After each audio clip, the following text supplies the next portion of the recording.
J'ai entendu ma femme se moquer de ma taille lors d'une soirée entre filles. En silence, j'ai reconstruit mon corps, ma carrière et mes standards, puis je l'ai confrontée et nous avons réécrit notre mariage. La pire humiliation de ma vie ne s'est pas passée dans la rue. Elle a eu lieu dans mon propre salon, avec la femme qui partageait ma vie. La soirée mensuelle entre filles de ma femme se tenait chez nous. J'étais censé travailler tard, mais une réunion annulée me fit rentrer plus tôt que prévu. J'entrai silencieusement par la porte du garage, avec l'intention de monter sans me faire remarquer, mais des voix provenaient du salon, fortes, déliées, libérées par l'alcool et la certitude que personne d'autre n'écoutait. La taille, ça compte, oui, déclara la voix de ma femme, un peu pâteuse, mais reconnaissable entre mille. Je veux dire, je l'aime et tout, mais honnêtement. L'explosion de rire qui s'ensuivit fut comme une lame qui me transperça la poitrine. Je me figeai dans le couloir, devenu un espion involontaire de ma propre humiliation. Alors, qu'est-ce que tu fais? Tu fais semblant, demanda l'une de ses amies, entre deux éclats de rire. Parfois, répondit ma femme. D'autres fois, je pense simplement à ce type du service comptable, au bureau. Vous vous souvenez de la photo que je vous ai montrée sur Instagram? Nouveau rire. Le tintement des verres me retourna l'estomac tandis que je restais là, invisible, réduit à une plaisanterie. J'aurais pu faire irruption, fou de rage, exiger des explications, créer une scène. Au lieu de cela, quelque chose en moi devint froid, calculateur. Je me retirai en silence jusqu'au garage, démarrai la voiture et roulai sans but pendant 2 heures, jusqu'à ce que je reçoive son message me demandant à quelle heure je rentrerais.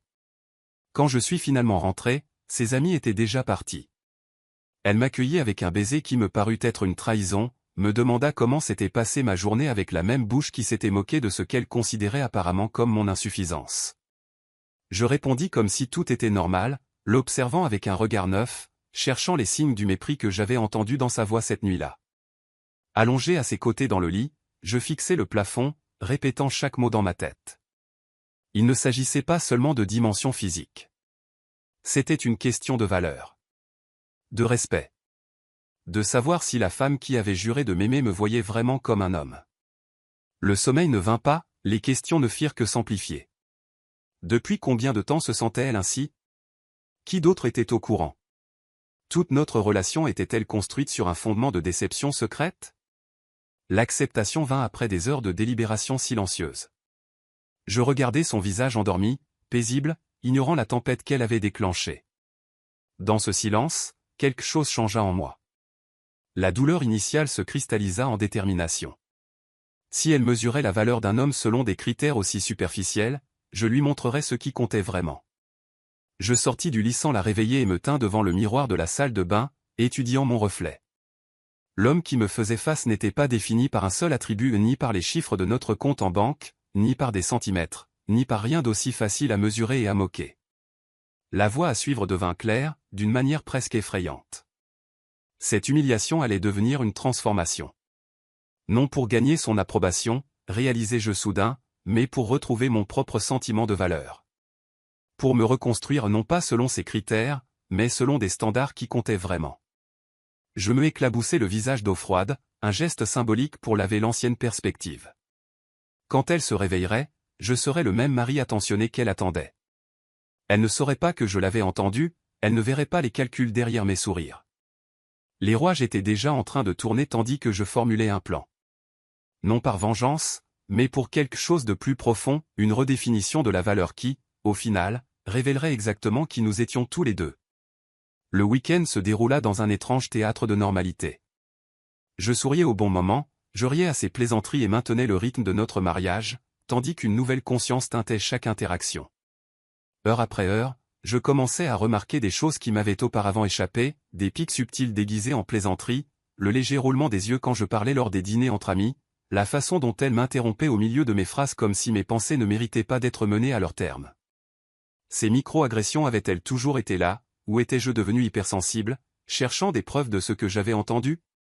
Quoi qu'il en soit, la relation que je croyais que nous avions se défilait fil après fil. Le lundi matin, le choc initial s'était mué en quelque chose de plus froid et de plus concentré. Alors que je la regardais se préparer pour le travail appliquant son maquillage avec une précision rodée, choisissant ses vêtements avec soin, je me demandais quelle part de notre vie commune avait été tout aussi calculée. Est-elle restée avec moi par confort tout en nourrissant intérieurement cette déception? Cette idée me blessa et m'enragea à la fois. « Pourquoi tu me regardes comme ça ?» demanda-t-elle, percevant mon regard dans le miroir. « Rien, » répondis-je en forçant un sourire. « J'apprécie simplement la vue. » Elle sembla apprécier, me renvoya son sourire coquin habituel qui sonnait désormais creux. Je l'embrassai pour lui dire au revoir et partis travailler dans mon entreprise d'ingénierie, où j'étais depuis 6 ans, à l'aise, mais sans passion réelle pour ce que je faisais. Assis à mon bureau ce matin-là, je n'arrivais pas à me concentrer sur les spécifications du projet devant moi. À la place, j'ouvris un document vierge et me mis à taper non pas avec rage, mais avec une détermination méthodique. Qu'est-ce qui définissait le succès dans la vie d'un homme? Qu'est-ce qui constituait une vraie valeur, si ce n'était pas les attributs physiques que ma femme disait me manquer? Les réussites professionnelles, la sécurité financière, le respect des collègues, la condition physique, l'acuité mentale, l'intelligence émotionnelle. La liste s'allongea au fur et à mesure que j'écrivais, devenant bien plus qu'une réaction à ces moqueries, une feuille de route pour ma transformation. J'étais devenu confortable dans notre mariage, peut-être même complaisant. Quand était la dernière fois que je m'étais poussé vers quelque chose de plus grand? Quand était la dernière fois que j'avais vraiment repoussé mes propres limites? Ce soir-là, au lieu de rentrer directement à la maison, je me suis rendu à l'université locale où, des années auparavant, j'avais failli suivre un cursus avancé avant de me contenter de la vie maritale. Le campus était plein d'énergie, des étudiants allaient et venaient entre les cours du soir. Dans le bâtiment administratif, j'ai pris des renseignements sur le programme de MBA pour cadres. Compétitif, exigeant, mais conçu pour les professionnels en activité. Sur le chemin du retour, je me suis arrêté dans une salle de sport. J'étais passé devant des centaines de fois sans jamais entrer. À l'intérieur, j'ai parlé à un coach des formules d'inscription et d'un bilan de forme. La conversation m'a laissé à la fois intimidé et excité. Quand je suis finalement rentré, elle était déjà là, irritée par mon retard et par le dîner froid qu'elle avait préparé. « Où étais-tu » demanda-t-elle. Je t'ai envoyé 2 messages. Le ton cassant m'était familier, mais il résonnait désormais différemment, plus lourd. « Désolé, j'ai été retardé par quelques trucs après le boulot » répondis-je, pas encore prêt à partager ce qui commençait à germer en moi. Elle m'observa un instant, percevant peut-être quelque chose de nouveau dans mon attitude. « Tout va bien ? Tu es silencieux depuis le week-end. » Pendant une brève seconde, j'envisageais de la confronter là, de lui balancer ce que j'avais entendu et comment cela m'avait détruit. Mais l'envie passa. Il ne s'agissait pas d'arracher des excuses ou une explication. Il s'agissait d'une réévaluation totale de moi-même et de notre mariage.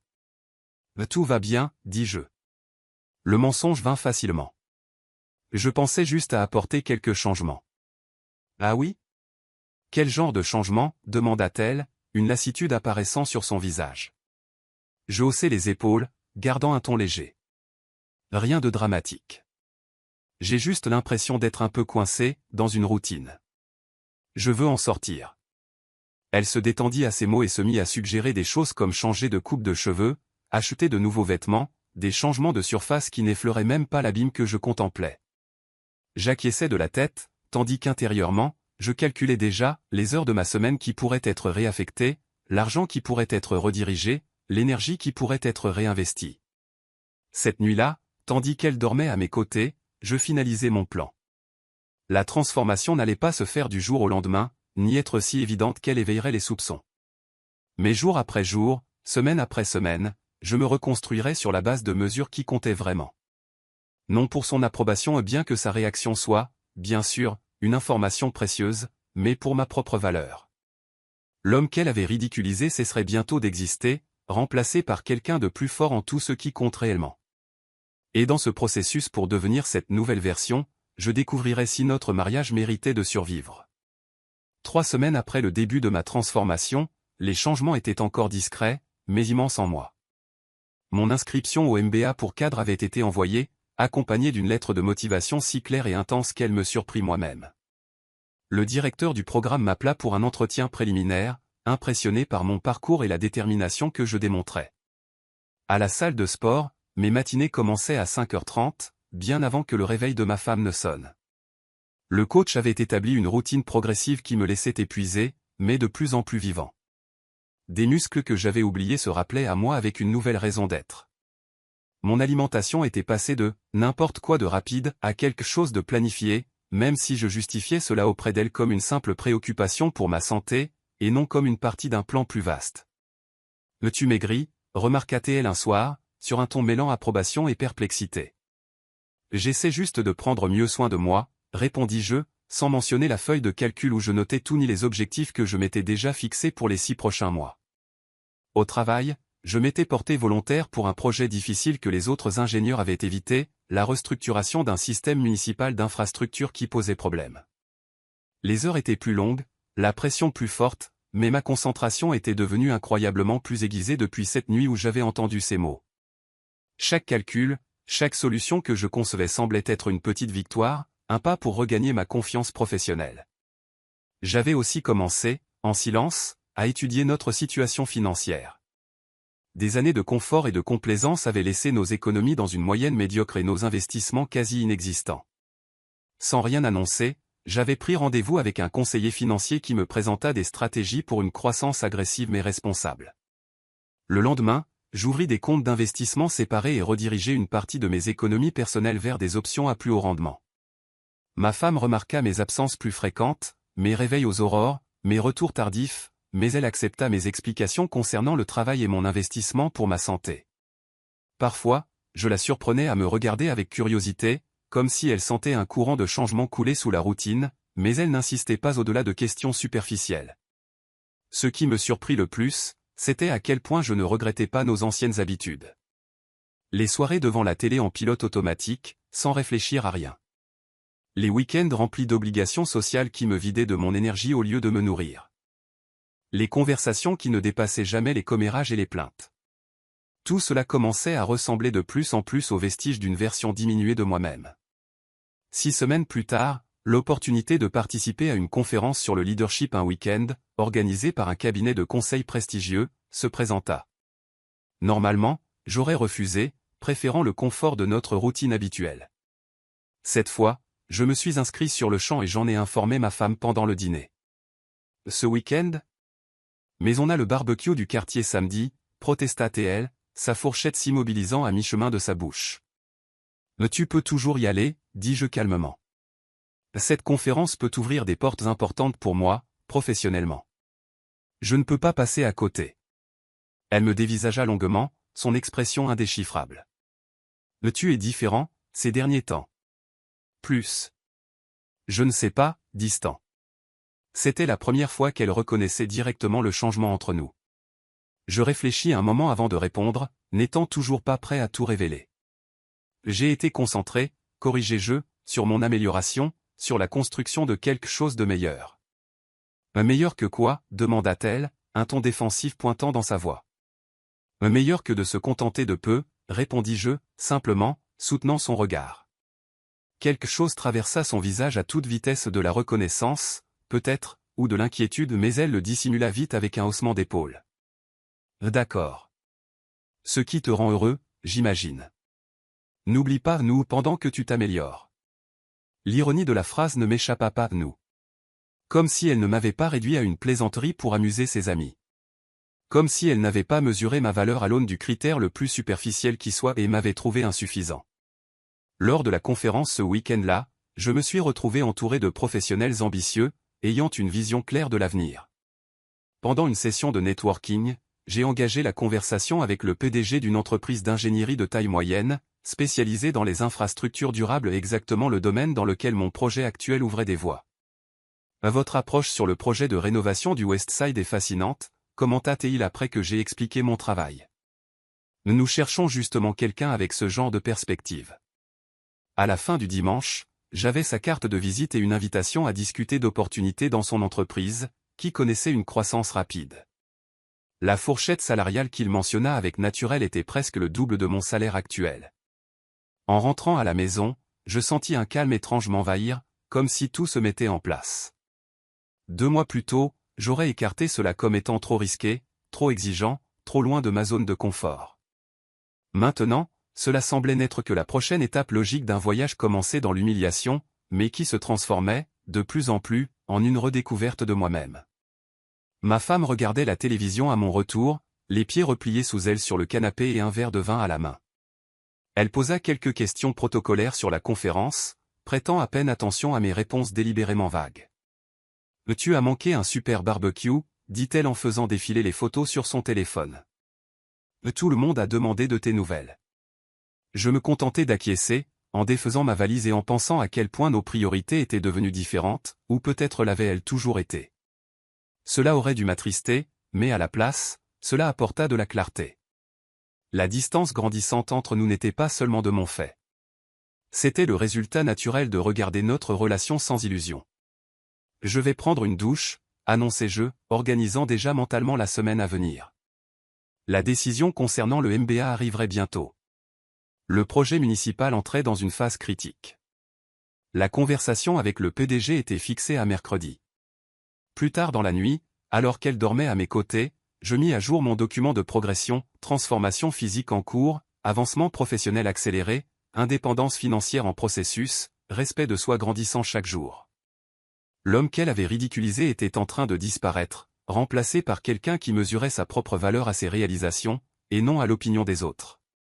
Quelqu'un qui comprenait que la vraie taille se mesure par l'impact, le courage, la volonté d'aller au-delà de la médiocrité confortable. La question qui restait était de savoir si elle percevrait cette transformation avant qu'elle ne me pousse hors de sa portée. 3 mois après le début de ma métamorphose, elle était devenue impossible à ignorer. Mon admission au MBA pour cadres arriva, accompagnée d'une bourse partielle au mérite, validant tout ce que j'avais écrit dans ma candidature. 10 kilos de graisse avaient disparu, remplacés par du muscle qui changeait non seulement mon apparence, mais aussi ma façon de me mouvoir dans le monde avec un but, avec assurance. Le projet d'infrastructure municipale fut achevé avant la date prévue, me valant des reconnaissances des autorités de la ville et de mes collègues. Et, plus important encore, j'acceptai le poste dans l'entreprise d'ingénierie durable. La négociation fut étonnamment aisée, ma nouvelle confiance me permit de défendre un salaire à la hauteur de ma valeur réelle. Je commencerai dans 4 semaines, après avoir honoré mes obligations envers mon employeur actuel. Ces changements forcèrent une conversation que j'avais délibérément repoussée. Un vendredi soir, j'attendis la fin du dîner pour partager la nouvelle. « J'ai accepté un nouveau poste », dis-je, voyant son expression passer de la distraction à une attention aiguisée. « Quoi ? Où ? Quand as-tu même passé des entretiens ?»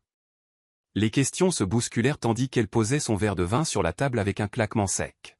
« Cela fait un moment que c'est en cours », répondis-je calmement. L'entreprise travaille dans la conception d'infrastructures durables.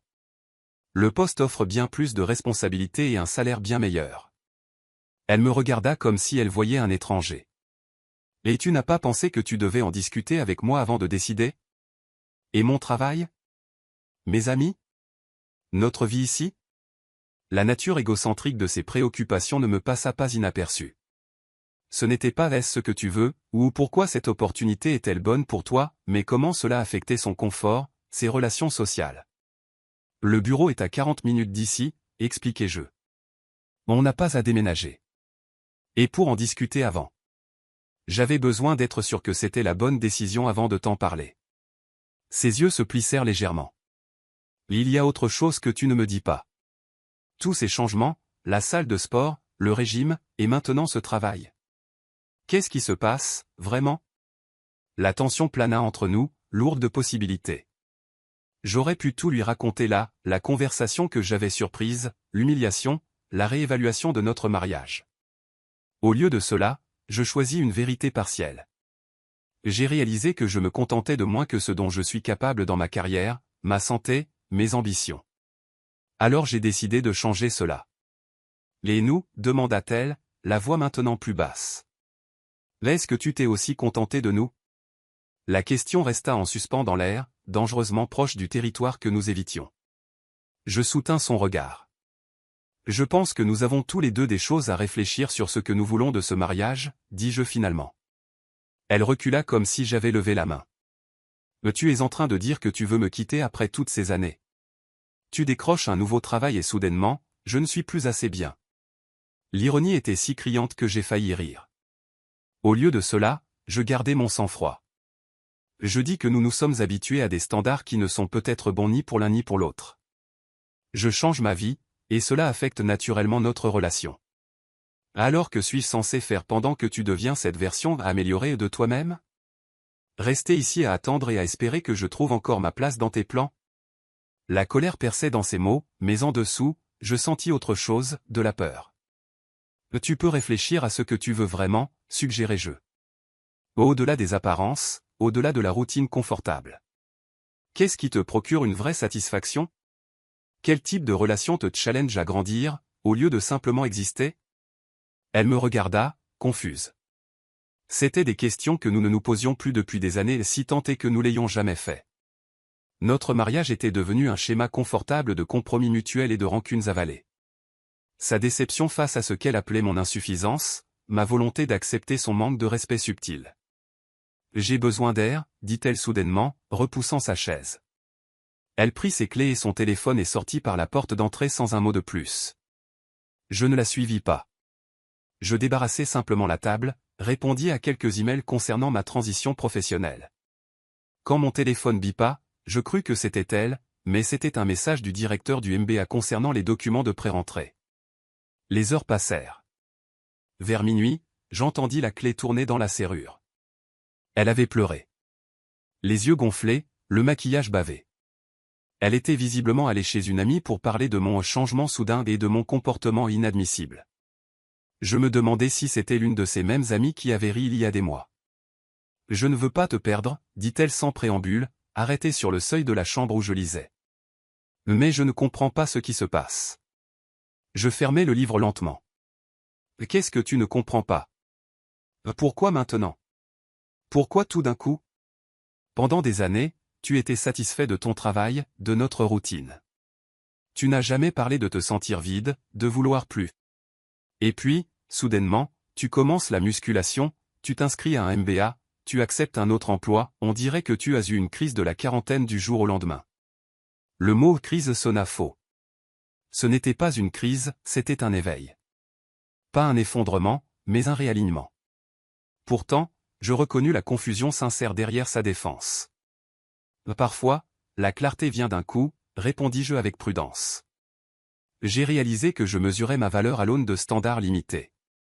Nos regards se croisèrent et, un instant, je crus qu'elle pouvait entendre l'écho de ses propres paroles dans les miennes.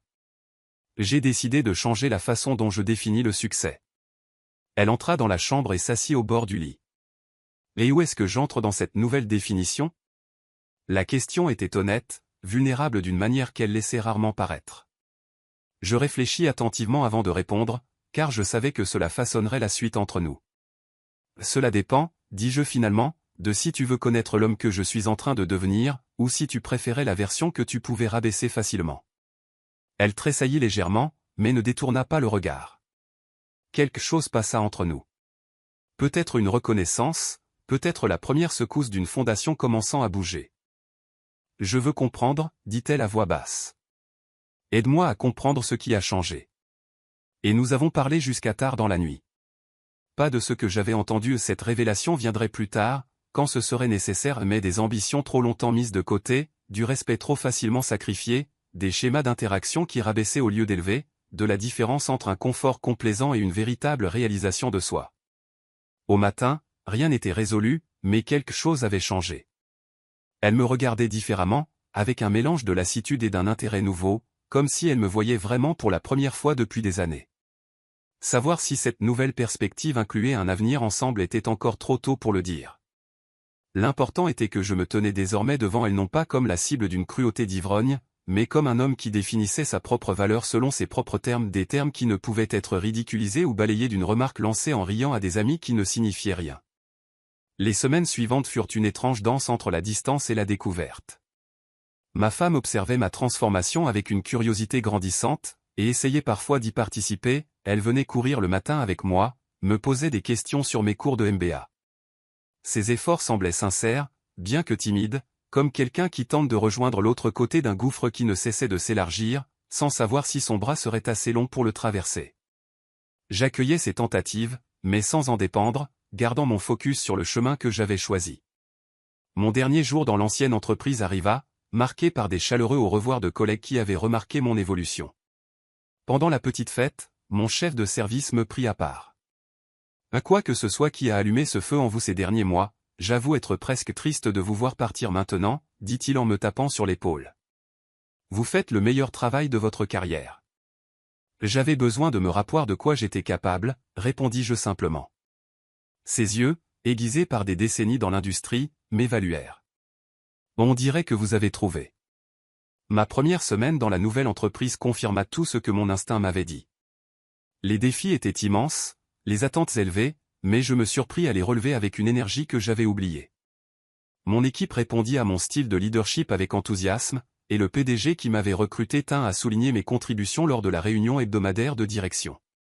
Quand je rentrais tard ce vendredi soir, après cette première semaine réussie, je trouvais ma femme qui m'attendait avec une surprise, le dîner prêt, des bougies allumées, du vin et mon plat préféré préparé avec soin. J'ai pensé qu'on devrait fêter ton nouveau poste, dit-elle, un sourire incertain aux lèvres. Je la remerciai et nous mangeâmes, la conversation plus fluide qu'elle ne l'avait été depuis des mois. Elle posa des questions intelligentes sur mon travail, semblant sincèrement intéressée par les défis techniques et les solutions innovantes. Quand elle tendit la main vers la mienne sur la table, le geste était à la fois familier et étrange. J'ai repensé à ce que tu as dit, commença-t-elle après que nous fûmes passés au salon avec nos verres de vin, sur comment nous nous étions tous les deux installés dans la complaisance, sur le fait de mesurer le succès avec les mauvais standards. J'acquiesçai, attendant la suite. Je me suis toujours défini par le regard des autres, poursuivit-elle. Mes parents, mes amis, même toi. J'étais si focalisé à maintenir les apparences que je ne me suis jamais demandé ce que je voulais vraiment. Cette vulnérabilité était nouvelle.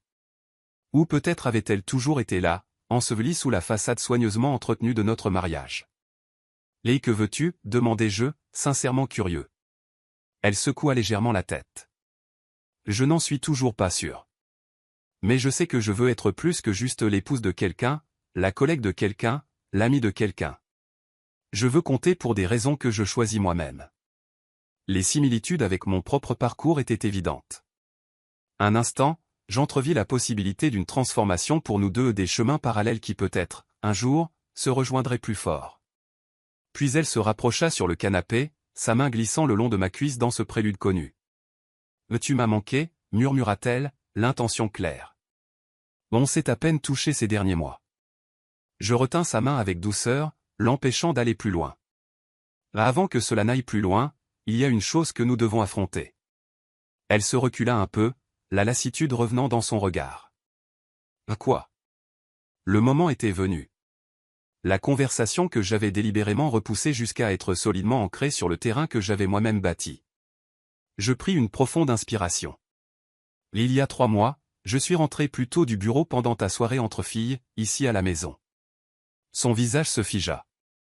Une lueur de compréhension éclaira ses yeux avant qu'elle ne tente de se reprendre. J'ai entendu votre conversation, continuai-je. Sur l'importance de la taille, sur comment tu faisais parfois semblant. Sur le type du service comptable dont tu fantasmais apparemment. Son visage pâlit, puis devint écarlate en une seconde. J'étais ivre. C'était juste des stupidités entre femmes.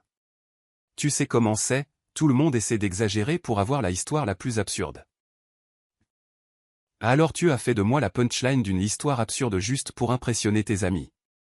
Ma voix resta calme, contrôlée. Tu t'es moqué de la partie la plus intime de notre relation pour les divertir. Elle se recroquevilla. Ce n'est pas juste. Ce n'était pas vraiment sur toi, pas exactement. Alors c'était sur quoi? Pressai-je alors qu'elle marquait une pause. Sur le fait que j'étais idiote et insécure, termina-t-elle, baissant les yeux vers ses mains. J'ai dit ce que je pensais qui les ferait rire, ce qui me vaudrait leur approbation. Je ne le pensais pas. Que tu le penses ou non, n'est pas la question, dis-je. La question, c'est que tu as été prête à me rabaisser, à littéralement réduire ma valeur, pour quelques minutes de crédit social ou auprès de personnes dont l'opinion ne devrait pas compter plus que notre mariage. Ses yeux se remplirent de larmes. C'est pour ça que tout ça est arrivé? La salle de sport, le nouveau job, le MBA, pour prouver quelque chose après une remarque irréfléchie? Pas pour prouver quelque chose, corrigeai-je. Pour me rappeler une chose que j'avais oubliée, que ma valeur n'est pas déterminée par ton évaluation ni par celle de personne. Que je suis capable de bien plus que ce que j'acceptais. Ta remarque n'a pas été la cause. Elle a été le déclencheur. Elle resta silencieuse un long moment, digérant mes mots. Alors tout entre nous depuis, c'était quoi? De la vengeance? Un plan à long terme pour me faire regretter cette nuit? Non, dis-je fermement. Il s'agissait de me retrouver moi-même. De me rappeler qu'une relation devrait élever les deux personnes, et non en rabaisser une. Et notre relation te rabaissait, demanda-t-elle, d'une petite voix. Je réfléchis avant de répondre. Nous étions tombés dans des schémas qui nous permettaient à tous les deux d'être moins que ce que nous pouvions être. J'acceptais un manque de respect subtil parce que confronter semblait plus difficile que de céder. Tu cherchais une validation à l'extérieur au lieu d'exiger plus de toi-même et de nous. Elle essuya ses larmes du revers de la main. On peut réparer ça? On peut recommencer à zéro, d'une certaine manière? La question planait entre nous, lourde d'années d'histoire partagée et d'une nouvelle compréhension. J'observais son visage, le regret sincère, la peur de me perdre, mais aussi quelque chose que je n'y avais pas vu depuis longtemps. Du respect. Pas ce respect prudent et inégal de notre ancienne dynamique, mais une reconnaissance d'une force équivalente. Je ne pense pas qu'on puisse recommencer à zéro, dis-je finalement. Trop de choses ont changé. Mais peut-être pouvons-nous commencer quelque chose de nouveau. Quelque chose de construit sur une perception authentique de la valeur de l'autre. Je te valorise, dit-elle rapidement. Je t'ai toujours valorisé. Même quand j'étais trop égoïste pour le montrer correctement. Alors prouve-le, la défiai-je calmement. Pas avec des mots ou des gestes justes pour éteindre l'incendie. Prouve-le en devenant quelqu'un qui ne trouverait pas ce genre de raillerie acceptable, même entre amis.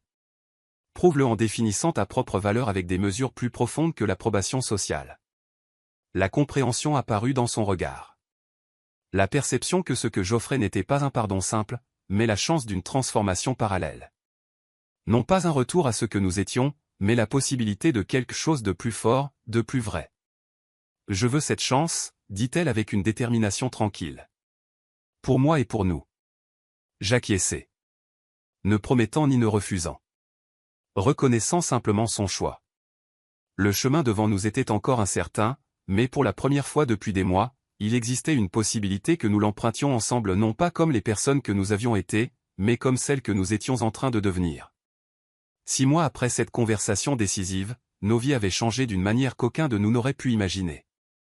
La révélation de ce que j'avais entendu ne fut pas une fin, mais un redémarrage douloureux et nécessaire, qui nous obligea tous les deux à affronter le vide au centre de notre mariage.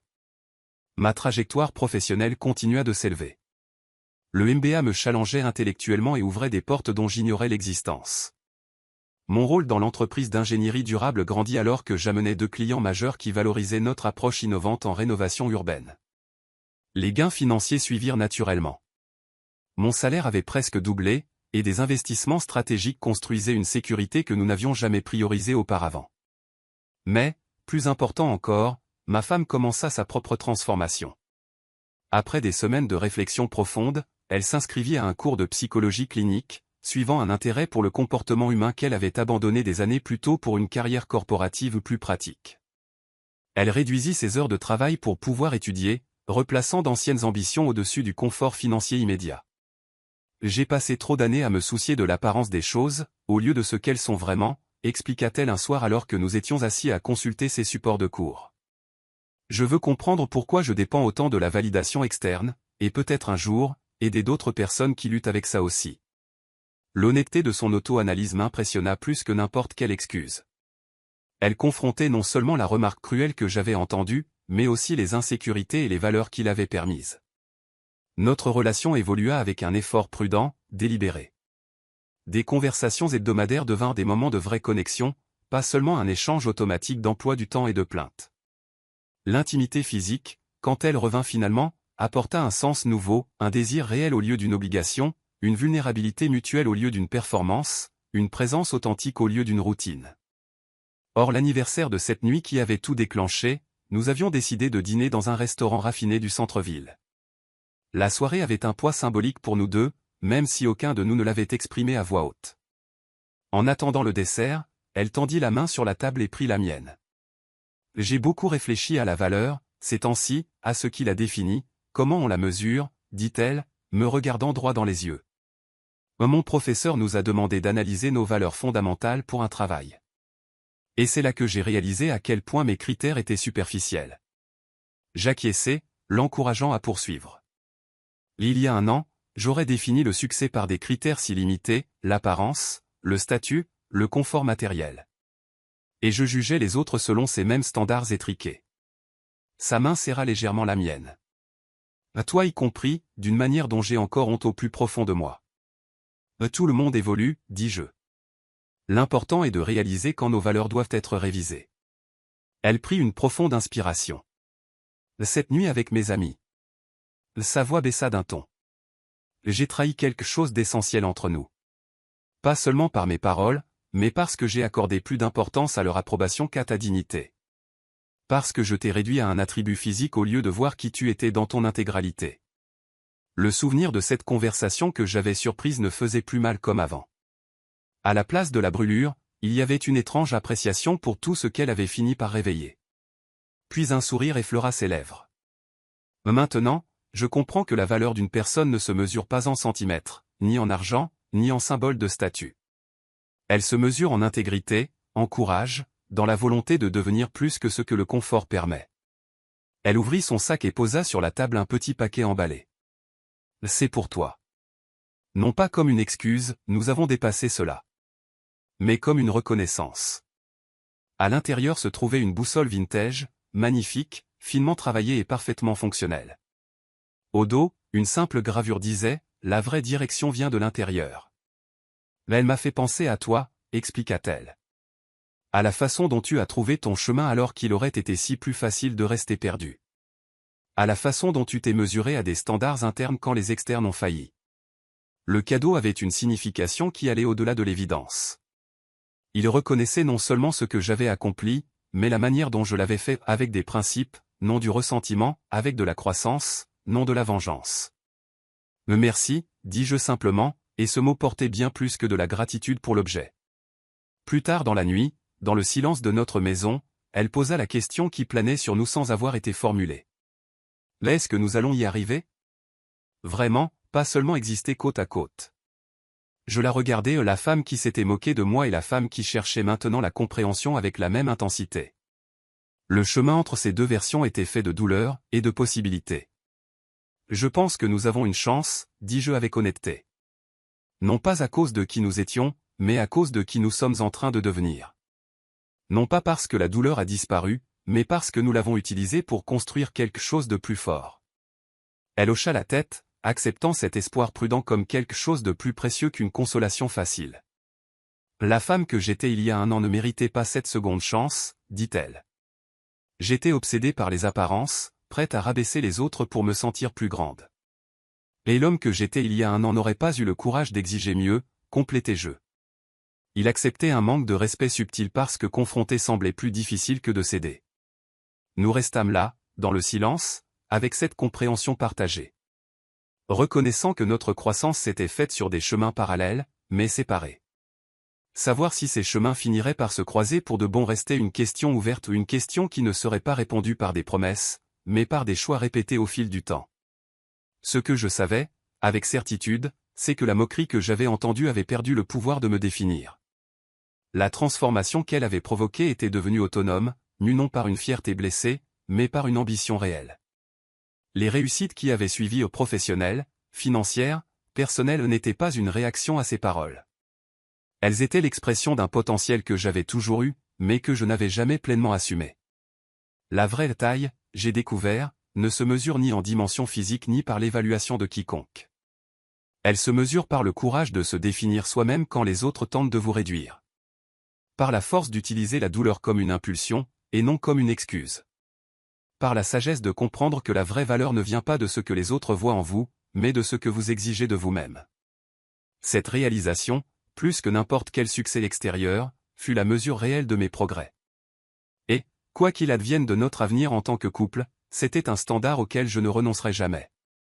Commentaire Monsieur Reddit. Alors, les amis? Moralité de l'histoire, si votre femme pense que la taille, ça compte, montrez-lui que la seule taille qui importe vraiment est celle de votre ambition et de votre nouveau salaire. À la fin, celui qui rit dernier, rit le mieux et avec un compte en banque plus garni.